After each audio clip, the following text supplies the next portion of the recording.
যাও যাও আমার হাবিবের কাছে গিয়ে বলো তাব্বাত ইয়াদা আবি লাহাবিন ওয়া তাব। জানেন আপনারা? পড়ুন সকলেই।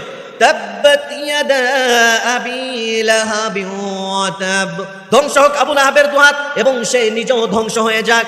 মা আগনা আনহু মালুহু ওয়া মা কাসাব। তার সন্তান সন্ততি তার সম্পদ যা সে উপার্জন করেছে তার কোনো কাজে আসবে না। সায়াসলা নারান যাতা লাহাব। অচিরেই সে দগ্ধ হবে কঠিন গহীন আগুনের মধ্যে। ওয়ামরাতুহু হাম্মালাতাল হাতাব। শুধু সেই দগ্ধ হবে না, তার স্ত্রী উম্মে জামিল, যে নাকি রাসূল সাল্লাল্লাহু আলাইহি ওয়াসাল্লামকে কষ্ট দিয়েছে, যে নাকি খড়ি লাকড়ি বহন করে, এই মহিলাও সে জাহান্নামের মধ্যে অগ্নির মধ্যে প্রজ্বলিত হবে।